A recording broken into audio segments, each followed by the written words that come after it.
Meeting. Today's Tuesday, June the 24th, 2025.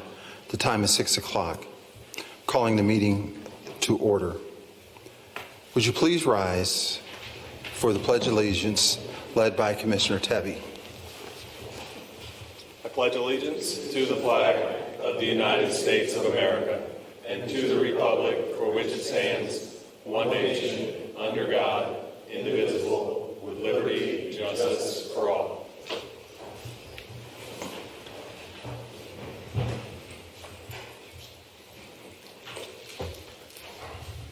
Thank you.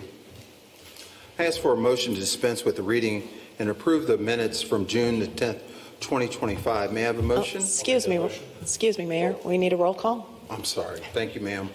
Clerk, please call the roll. Commissioner Ackrey? Here. Commissioner Downing? Here. Commissioner Smith? Here. Commissioner Tebby? Here. Mayor Washington? Here. We have our quorum and are duly qualified to conduct business. Thank you. May I have a motion to dispense with the reading and approve the minutes from June the 10th, 2025? I'll make that motion. Motion by Commissioner Downing. I'll second. Second by Commissioner Smith. All in favor, please state. Aye. Opposed, motion carries. Public comments? Thank you.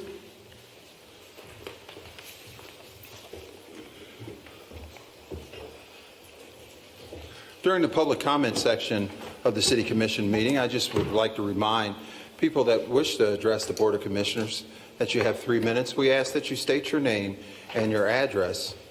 The commissioners may or may not engage with you. If they do engage with you, it's usually to have clarifying questions. So saying all that, I asked Mr. Phillips, please come up.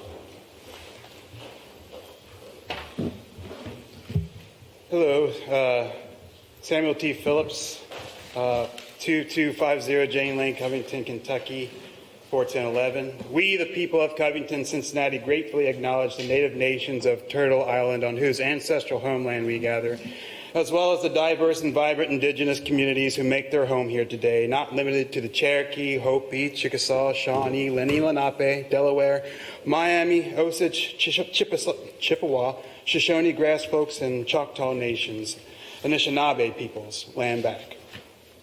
I wanted to weigh in on where $2 million of federal funding will be utilized. It would be beautiful to see less developments and more safe greenways across town and invested in restructuring roads in favor of the pedestrian rather than automobiles. I would love to see less development for profit and more utilization of existing affordable properties for families and single working folks. The people would enjoy seeing the use of these funds to keep Covington green by growing more trees, supporting community gardens, and room to simply touch grass. No more bars, no more breweries, please. Also, pertaining to City Heights, I think this could be useful here too. The people would advise consulting past City Heights residents to gain an understanding how the city failed to maintain these properties for families of some 72 children who once resided on this land. Critical existing communal data would guide the use of this ex-federal property geared to assist economically marginalized neighbors, providing a great voice in how we can be successful to keep these properties affordable for young families in Covington. Please do not squander this unique opportunity to respond to the needs of legacy residents of our city. The people would also enjoy an investment in the full repair of the Duveneck Arts and Cultural Center, as they have waited long enough to be made whole again. When me and Lisa Carbear, writers of Covington, Kentucky, ran writers' workshops there in 2006 to 9, the roof needed major work. The boiler was in dire need of repair. Air conditioning was way needed. It lacked funding from the city to support programming, and there's a pretty serious need for electrical work done to be done there. The people believe if we have funding to preserve a historical home of young Duveneck, it can source funding to support this safe space for the youth to hone the power of imagination, ultimately empowering the future of our darling Covington. The people would still also like to see some sort of report of the current conditions of the ICE holdings in the facilities in Boone County Jail, an effort to ensure human beings are being provided with adequate mental and medical health resources and are being held under non-punitive measures while awaiting due process. Seeing as overcrowding has increasingly become an issue countrywide, where 65% of ICE detainees have no prior convictions, and 93% of those convictions are nonviolent. And lastly, I would like to say that it's probably high time that we begin to distance ourselves from people like Steve Frank, seeing that he's been a long time and proven supporter of the ongoing genocide in Palestine, Gaza, enjoying watching Palestinians being gunned down, trying to feed their families and survive. Thank you. That's all I have. Thank you for listening. Thank you. Our next speaker will be Mohammed Ahmed.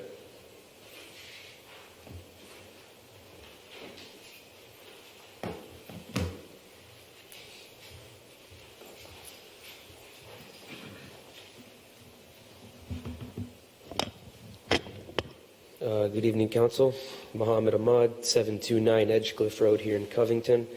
When I last spoke, I addressed another slew of racist and dehumanizing remarks that Steve Frank made, calling all Palestinians like me animals. And yes, he meant all Palestinians. The same way he said all of us want dead Jews, and the same way that he said on camera that he approved of the most hideous and shameless live stream genocide of the 21st century in Gaza. And every time I've spoken to you, Mayor Washington, in the last 20 months, you would always say, well, I don't know what to believe. How am I supposed to educate myself? And, whatever excuses you made to act like genocide was complicated. But there was one thing you would say from the dais, which is that you're quote-unquote focused on Covington. But I don't think your issues actually focus enough on Covington, which is what I want to talk about. If you are so focused on Covington, if you care so much for the health and well-being of the city mayor, why do you take photo ops with Steve Frank and post them to your social media? That includes you, Commissioner Smith. You don't get a free pass. Because I wonder if you have any shame taking pictures with somebody who openly supports the rape, murder, and annihilation of Palestinians in Gaza who are being bombed and starved and maimed as we speak. Now, furthermore, to bring it back to Covington, our hardworking service members in the Middle East are at risk of being drawn into a wider conflict with Iran because of people like Steve Frank, who endorse a war criminal like Netanyahu, who wants to drag our country into another endless war in the Middle East. And I'm sure some of those service members might be from Covington. Do you want to put America first and Covington first?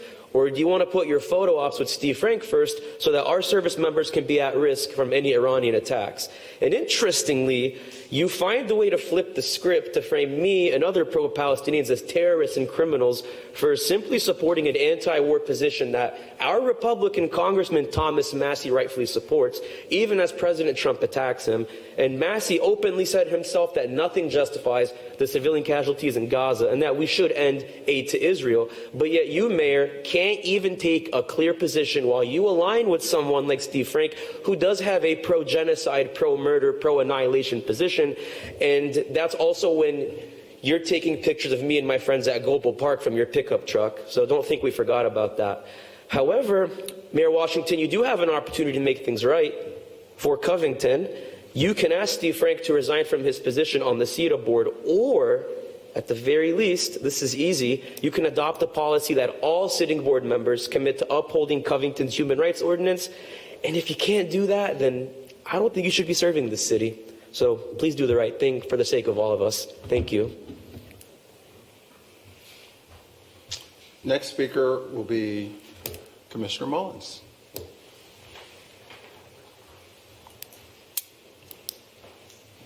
Thank you, and I brought along some copies because I'd like to have my comments entered into public record. So if I can just share those.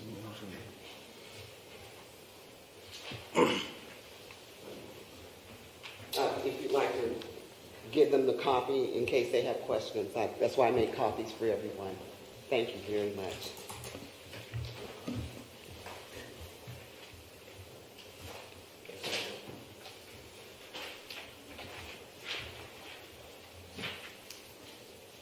Okay, so my name is Pamela Mullins. I live at 1232 Garrett Street on the east side of Covington. And I want to read this. Good evening, Board of Commissioners. My name is Pamela Mullins, and tonight I speak not only as a lifelong public servant, a former Covington City Commissioner, former Covington School Board member, and a current Covington Human Rights Commissioner, but also as a senior citizen, a homeowner, and a 50-plus year resident of Covington's East Side neighborhood. I've lived through generations of change on these streets, seen our community fight for opportunity, weather disinvestment, and still rise. So when I review the 2025 to 2030 Consolidated Plan, I read it not as a document, but as a mirror. It reflects the urgency of our challenges and the long-standing calls for residents like me who've been waiting not just to be acknowledged, but invested in. In neighborhoods like Eastside, we have disproportionately felt the weight of inequity in housing. We've seen others pass us by. But the plan gives us a chance, a blueprint to get it right. And getting it right means protecting and uplifting legacy homeowners who have cared for their properties through redlining, disinvestment, and rising costs. Creating pathways to home ownership for young Black and Hispanic residents so that the next generation can plant roots where their families have long stood. Coordinating city investments block by block, sidewalks, code enforcement, public safety, and housing rehab, all together so our infrastructure reflects our dignity. I've dedicated my life to serving Covington, and today I'm asking this body to affirm its commitment, not just to my East Side neighbors, but to the generations before us who stayed and the generations ahead who deserve better. Let this be a moment of transformation rooted in justice and rooted in love for every part of Covington. Thank you. Respectfully submitted, Pamela Mullins. And I have an attachment on the back end of it. What I did was, after I reviewed this consolidated plan, I extracted portions of it that were relevant to the Covington East Side. There were tables there, but interpreting the data in those tables, that's the attachment, part 2, that I have for you. And I hope that every one of you will be like what Michael Jackson said. The man in the mirror, look on the inside, see the reflections of what Covington should be truly. Thank you. Thank you, Commissioner. At this time, this concludes our public comments. We'll move into the next portion of our agenda, which is presentations. We'll ask Pat Frew from the Covington Business Council to please come up.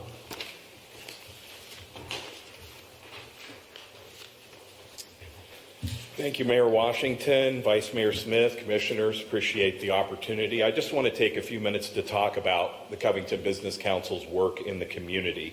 Let me first say I'm joined tonight by several of my board members here. Jackie Roberto, our chair, who is with Madison Design. Immediate past chair Jay Fawcett, Covington resident, city administrator of Dayton, as well as Trish Nortman of St. Elizabeth Healthcare, John Hurd of Duke Energy, Will Weber, not expecting him here from South Bank, but he's here tonight. He's one of our board members. Obviously not to forget city manager Ken Smith, who sits on our board as a representative for the city. The CBC today is a membership-based business advocacy organization with nearly 550 member organizations. That 550 figure compares to 130 members that I inherited back in August of 2010. So if you're doing the math, I'm going to be celebrating my 15th anniversary in this role this year unless the board changes its mind before then, so one can never know. The CBC hosts more than 100 educational and networking events annually. Just last week, we hosted our first inaugural Women Leading Change panel, comprised of women who lead rather impactful agencies in the community, among them Catalytic Fund and Jean Schroer here.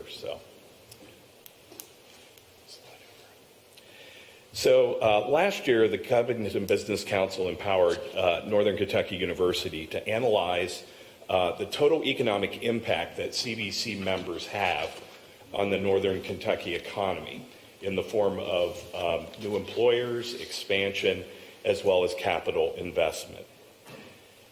And I have to say that the results that they came up with were shocking even to me.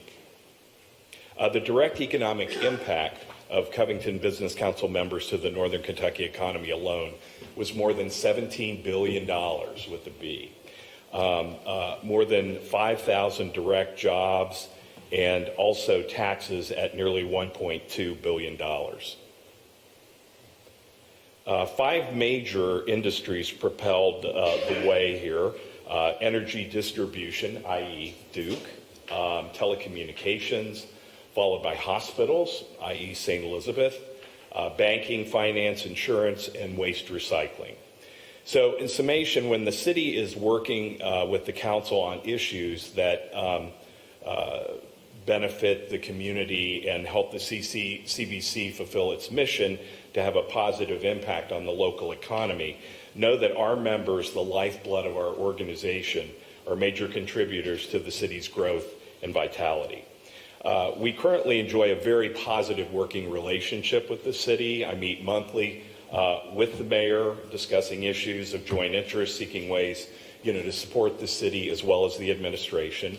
We have a strong working relationship with the Economic Development Department. Tom West regularly presents a brief look at the department's work in our monthly luncheons. We partnered with the city and Meet NKY last year to set up a new Madison Avenue kiosk and signage wayfinding program. We've showcased the work also of the Business Attraction Officer, Susan Smith. Our roundtables, having her speak about why Covington is attractive to new businesses. Our monthly luncheons attract usually in excess of 150 people each month. This month, actually on Thursday, we're hosting Dave Knox in Blue North and talking about the impending opening of Spark House and what that will do for the community. On July 17th, at our next luncheon, we'll be hearing from some leading organizations that have decided to make Covington their home. Of course, Fisher Homes and the 350 corporate employees they will have down here, as well as the Hale Foundation. So let me go on to my next slide here. Finally, I just thought I would talk about a few ways that the CBC can continue to work better and keep the good things going with the City Commission. Some suggestions: attend luncheons and other events as our guest. Utilize the CBC as you seek to hear directly from Covington-based businesses. Explore how the CBC can be an advocate for business-friendly legislation being considered. And with that, I thank you again for your time, and I'm here to answer any questions or any insights that you all have as a result of all this. So, Thank you, Pat. Vice Mayor? Just a quick comment. I remember the first time I heard from you was actually in 2013 when I was just starting my business, and the invitation was for like $100 a plate meal, and I about fell over because that was just something I absolutely could never do. But throughout the years when I've worked with you, I've always admired the flexibility and the adaptability that the council has had to really reach people from all walks, all businesses at all levels. And I just want to say thank you for your commitment to everyone all the time, and appreciate everything you do. That's all. Yep. Thank you. Pat, I just want to echo what Vice Mayor Smith said. I appreciate you. I appreciate the CBC and their board, and thank you for being an integral part of our city. Appreciate it. Thank you for that. Appreciate your time. Thank you. Thank you. Next up under presentations, Mr. Tom West, Economic Development Director.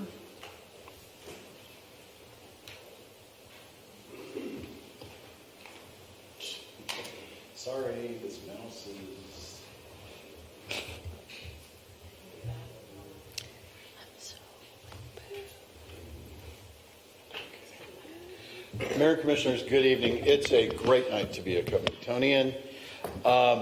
Back in 2019, the Commission adopted an economic development strategy that provided guidance to the staff, and we had some amazing results from that strategy. We've had thousands of new jobs announced in Covington, over $250 million in private investment, and at least 5 corporate headquarters have chosen to make Covington their home. But the world has changed since then. We were able to accomplish those things as a city, even through COVID. And that plan is now 6 years old. And so in order to maintain the momentum that was built up, it's time to maybe make some course changes and adjustments. So to do that, we hired Comoyne and Associates to work with us on an update. Let me tell you that national experts, and on more than one of them, I have heard, and this is a direct quote, Covington regularly punches above its weight class. And the only way we can do that is with a really strong team. Now, in economic development, I have a very small but very mighty team, and I'd like to ask the economic development team for the city to stand up right now. Now, come on, I've asked the department heads to stand up too, because we cannot do what we, come on, Ken.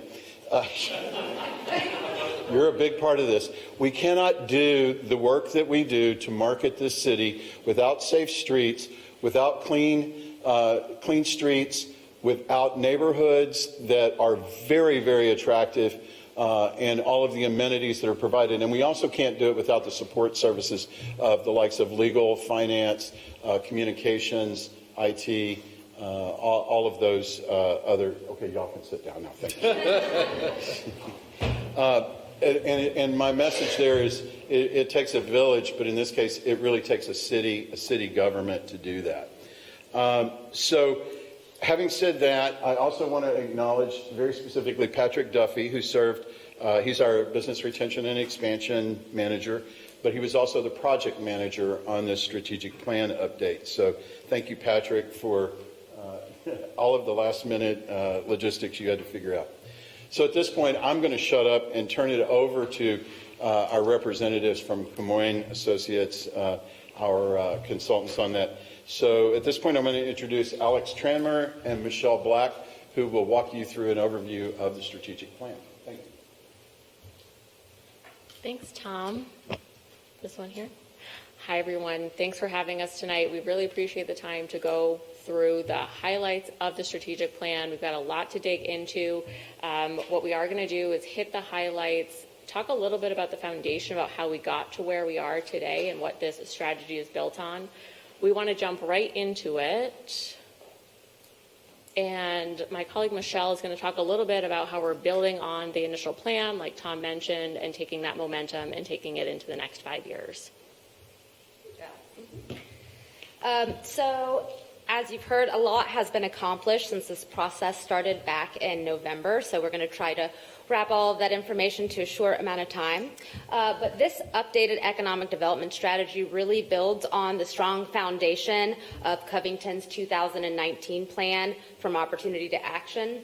The new strategy will be titled From Action to Impact, Building on Momentum, and it really reflects where Covington is today, recognizing all of the progress that has been made so far. So the strategy is meant to help guide decisions and set economic development priorities based on the realities of today's market.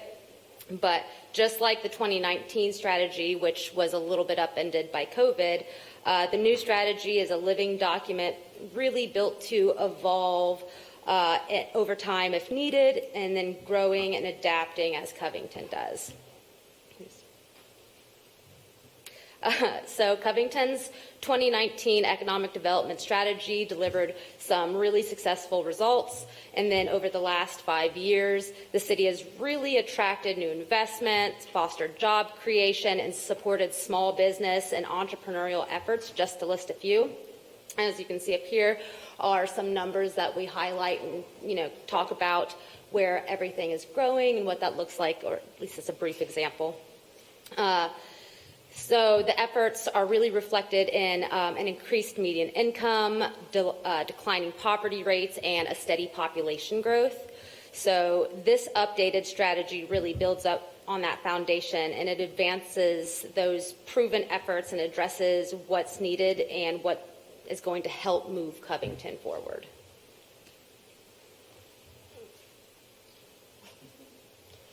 All right, that takes us to how we got here today and how this strategy was developed.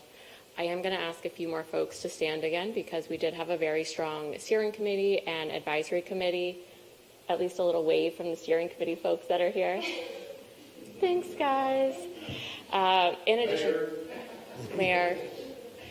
In addition to the steering committee, this was really driven by a strong community voice. So 60+ individuals who represented everyone from businesses themselves to support organizations to the regional level.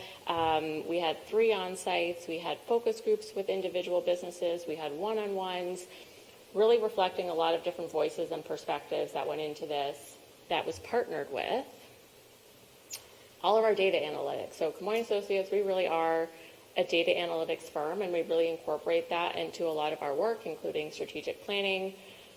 Really what this is market intelligence for the city to bring forward for the next 5 years.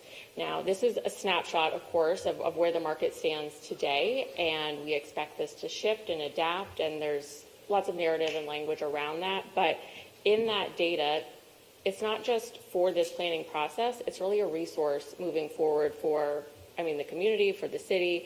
So whether it's demographics, the industry-based analysis, the target industry profiles, all of those have specific market opportunities for the targeted industries, which I will talk about next, in addition to the real estate side of things. So we're not just identifying what industries have opportunity, we're identifying where those physical locations could be in the city, because there can be all of the market opportunity in the world, but without those locations for those businesses to grow into, expand into, or relocate and move to Covington, right, you've got that mismatch of opportunity. So all of that data would have been included in Appendix 2, I believe it is, in the economic base analysis, and that's really going to continue to be a strong resource moving forward.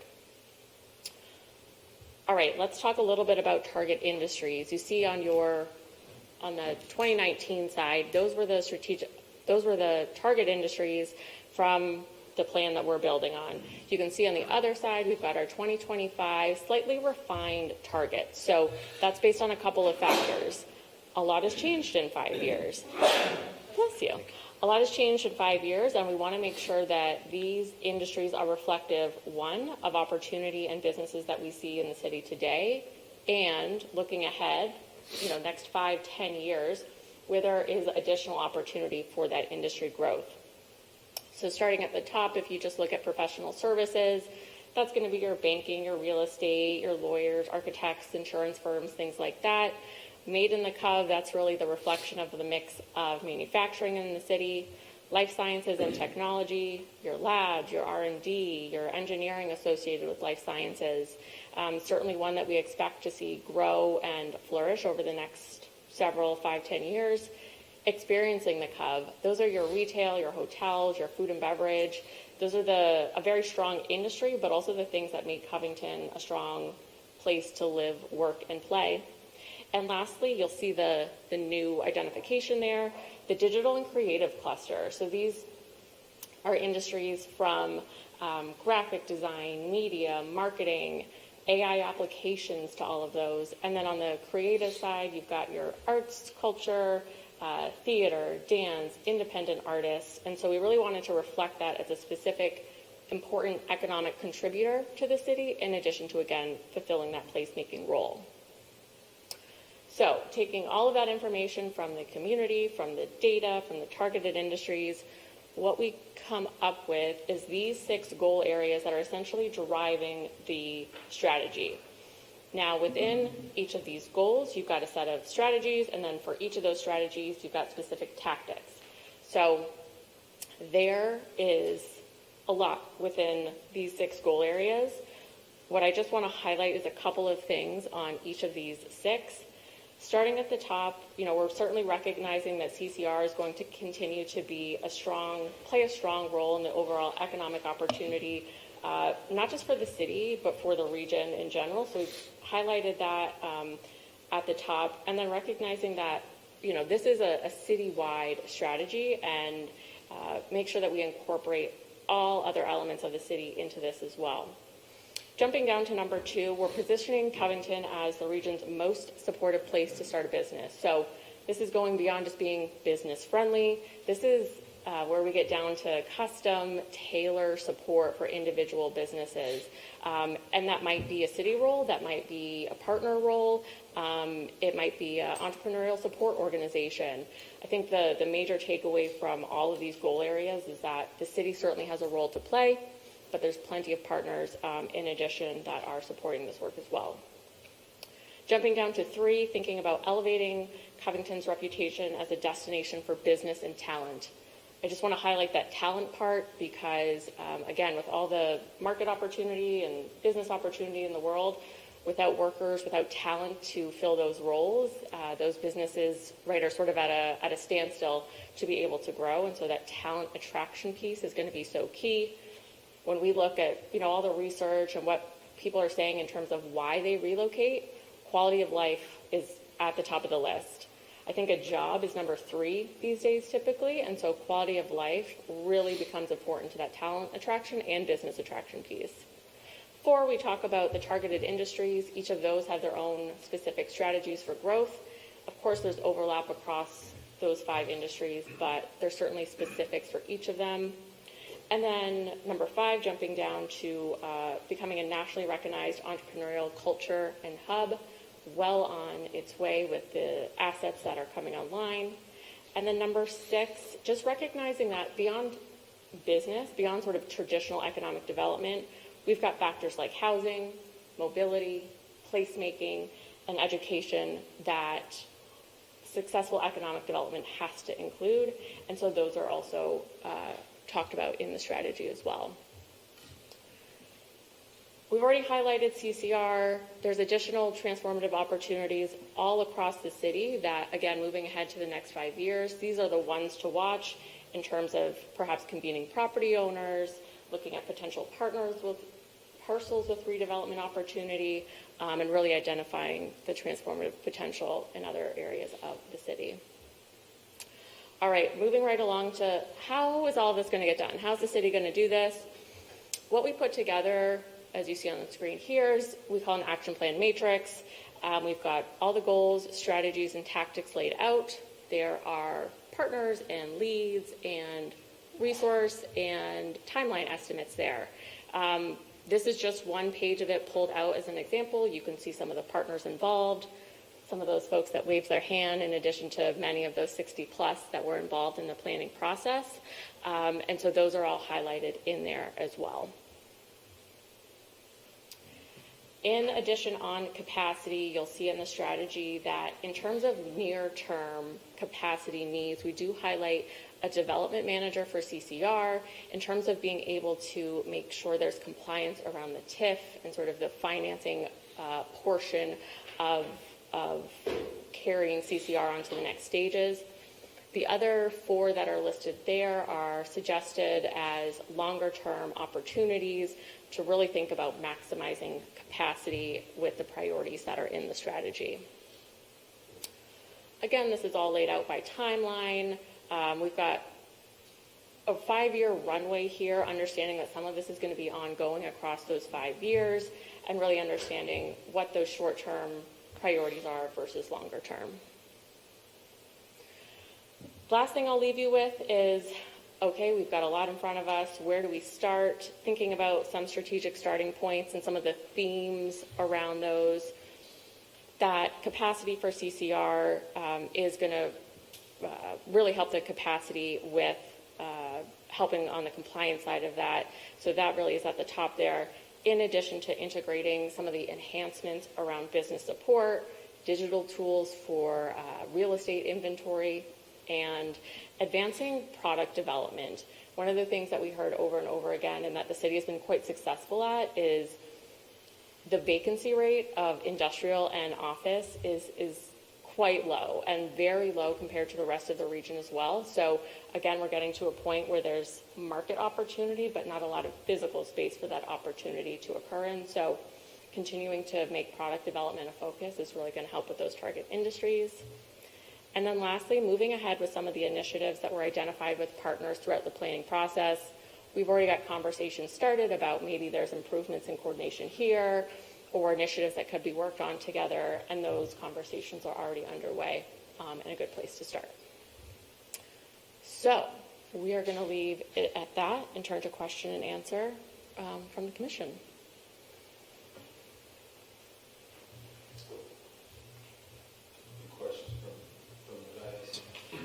So when you're looking, seeing none, I've got a question.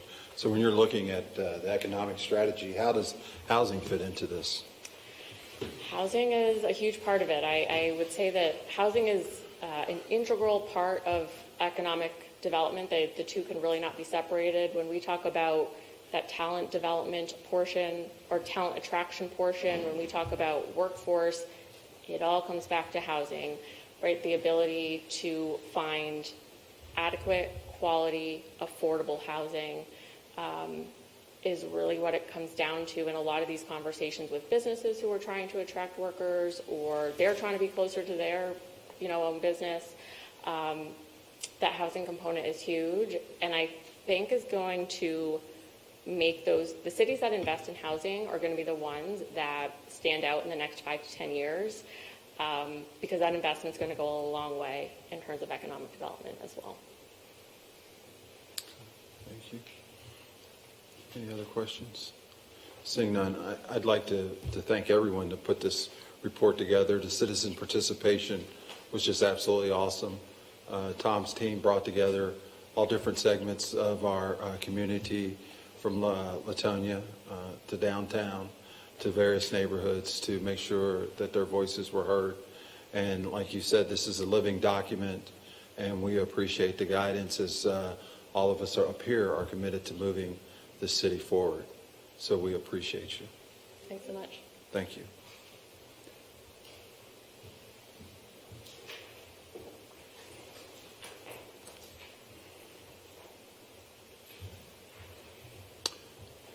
Okay, next up on the agenda is 2025-2030 CDBG Home Consolidated 5-Year Plan. Mr. Hammond's up there.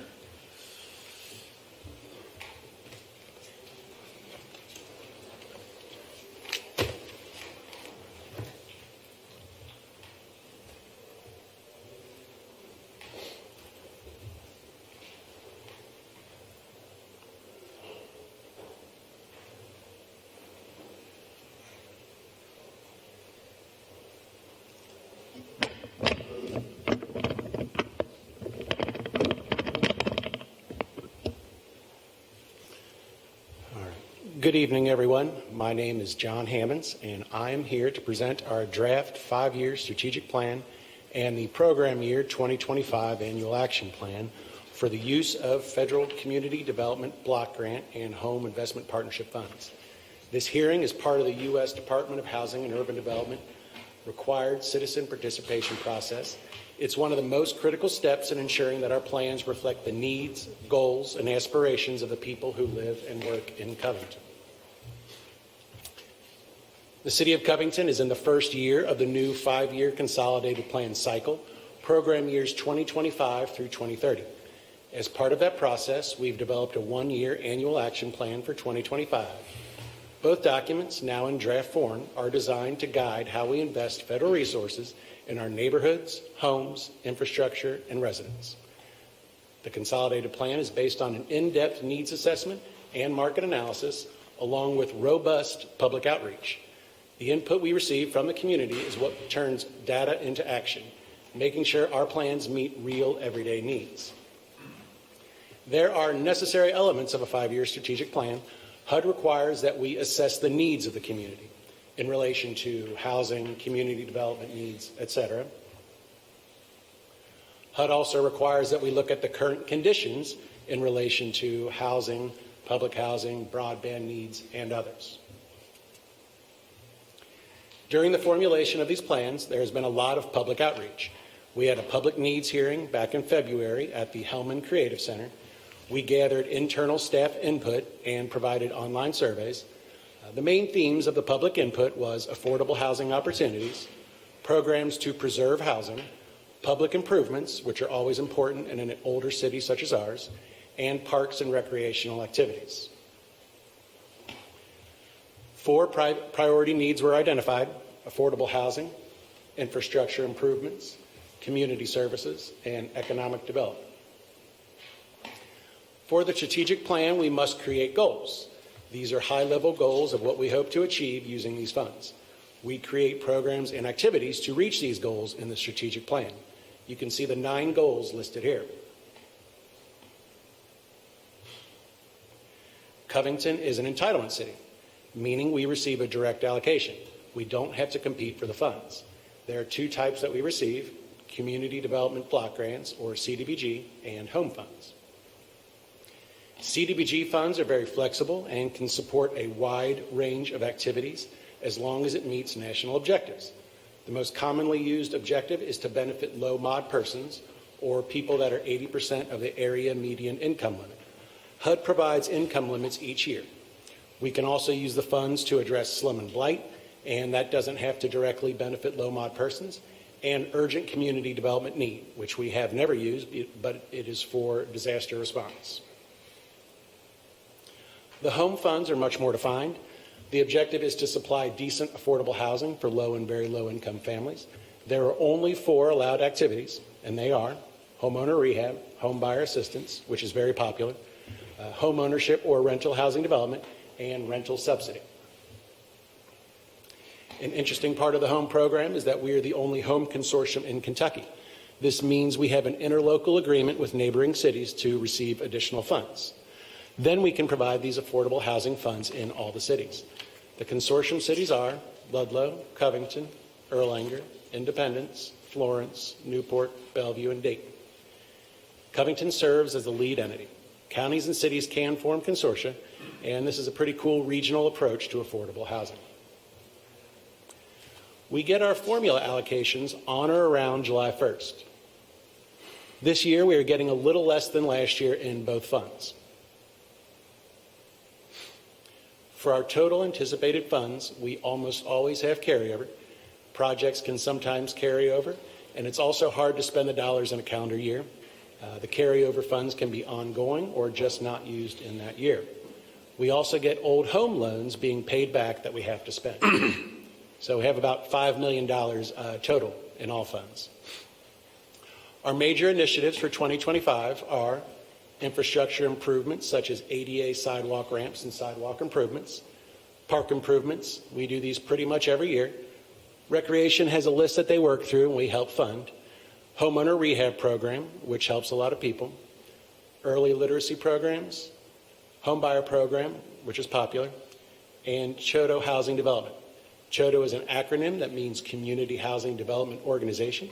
These are a specific type of nonprofit that are eligible to use the funds. We hope to create 10 to 12 new homes for home ownership or rental. Please go to the city website to read and comment on the plan. All comments are actually incorporated into the plan, but they are not all necessarily followed. The comment period is open now. The specifics for the things I mentioned are in that plan. That's it. If you're interested in more info than what you've heard tonight, please go to the plan.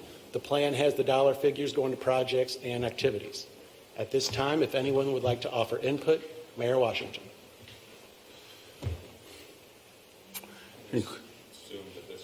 All right.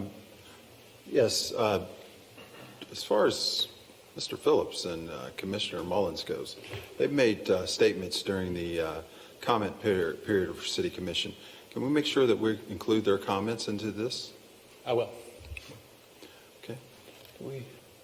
Do we have any other questions? I don't know that, trying to remember what Mohammed's comments were, but I don't think they were related, were they? I don't believe they were either. Were? Okay. I'm going to go back and watch the meeting. You will go Kind of back take and watch everything it. I can Certainly, if he said anything useful, you can put in there. Thank you. Okay. Also hand over a copy. Yes. Make a copy of this for you. I have copies. Appreciate that. Okay. Thank you, Mr. Hamms. Thank you, Mayor. Okay.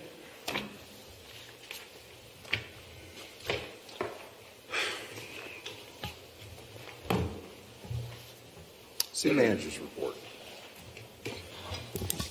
Good evening, Mayor and Commissioners. I just have a couple of things to make sure you're aware of in the community, more importantly.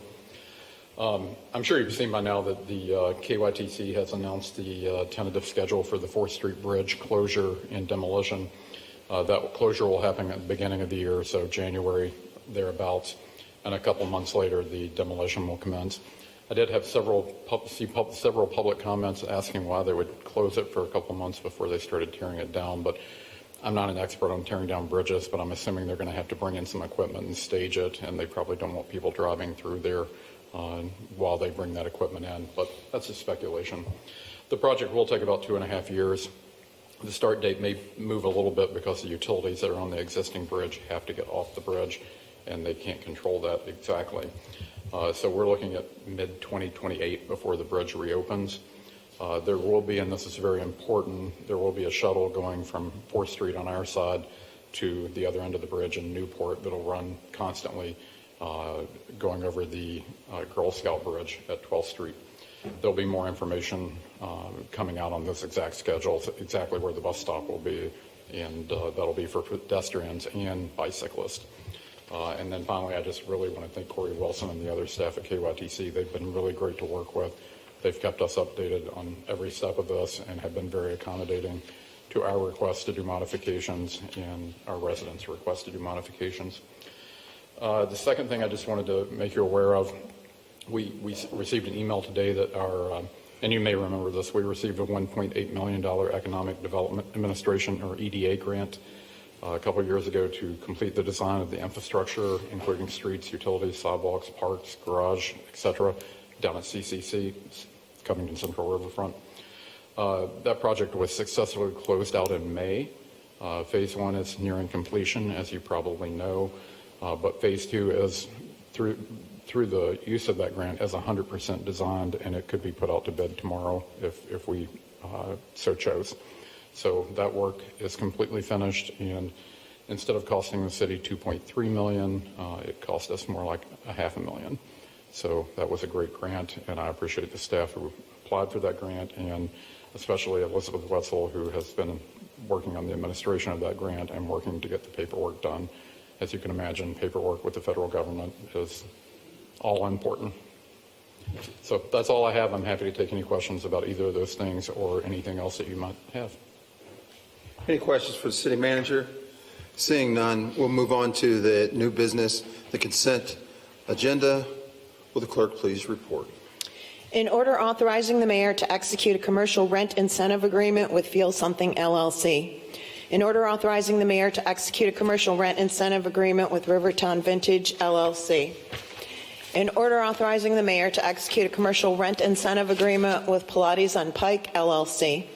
In order authorizing the mayor to execute a commercial rent incentive agreement with Breathe Wellness Studio LLC. In order authorizing the mayor to execute a forgivable facade agreement with CB Property Holdings. In order authorizing the mayor to execute a forgivable facade agreement with Sparklezilla LLC.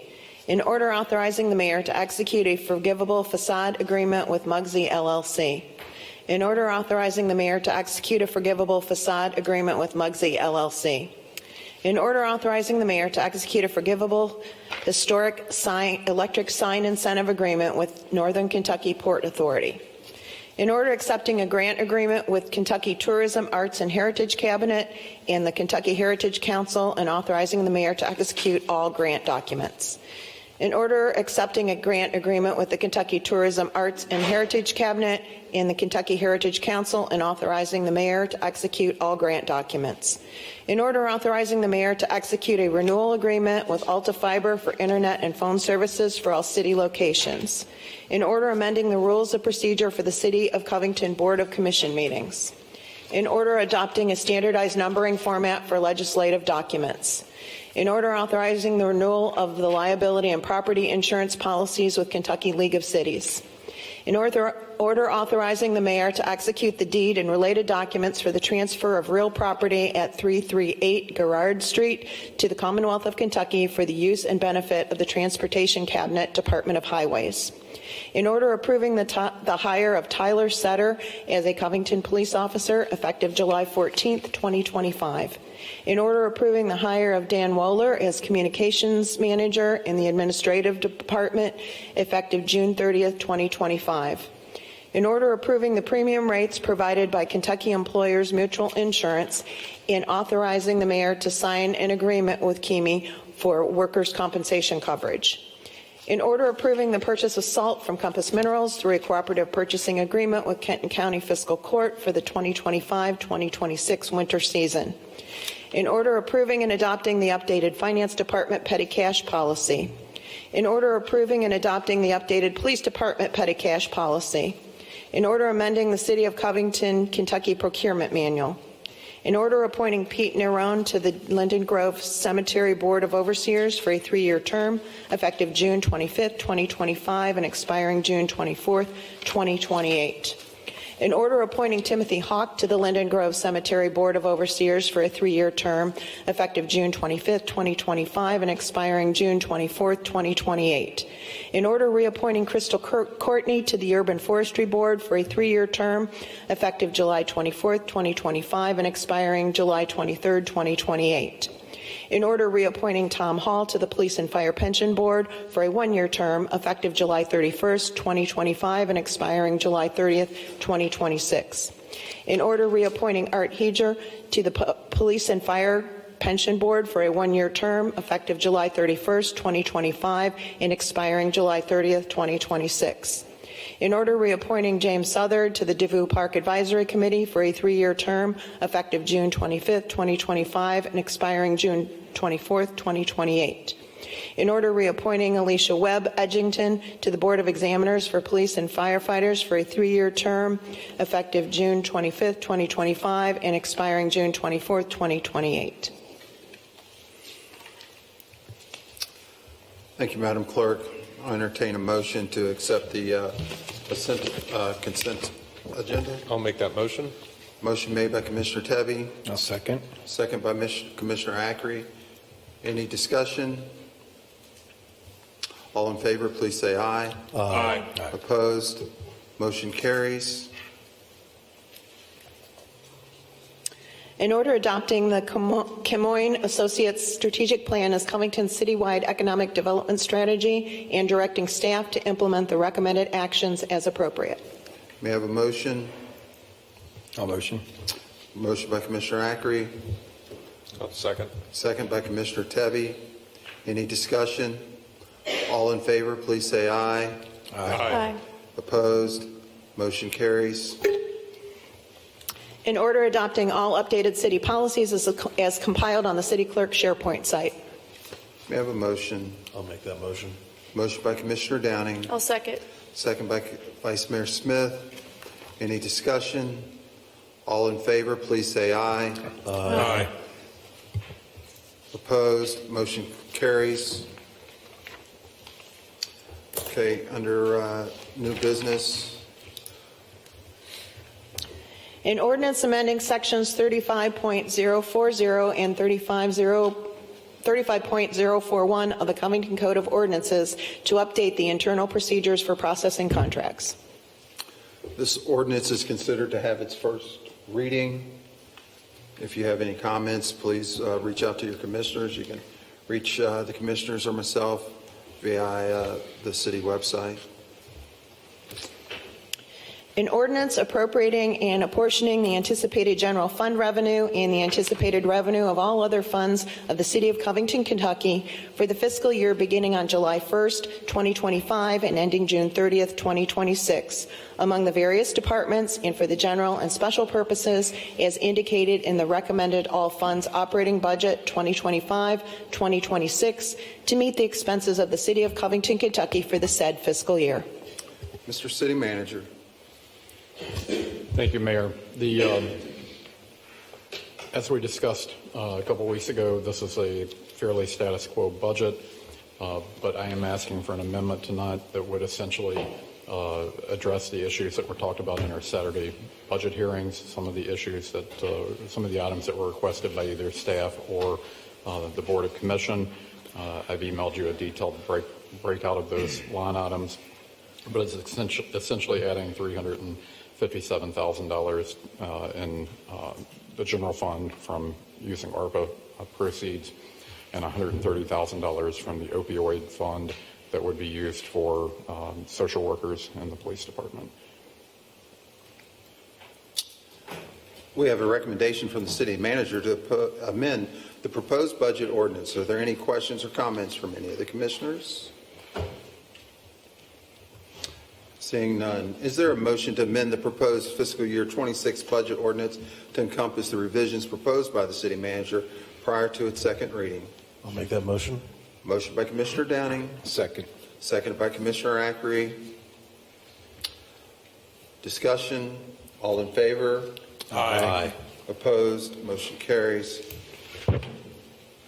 May I have a motion?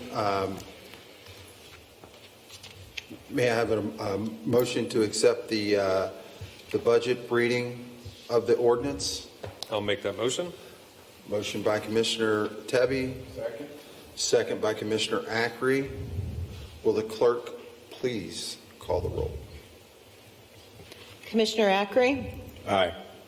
Commissioner Downing? Aye. Commissioner Smith? Aye. Commissioner Tebby? Aye. Mayor Washington? Aye. The motion passes. The ordinance passes. Just checking with the solicitor. Is that all correct? Anything else? Yes, Mayor.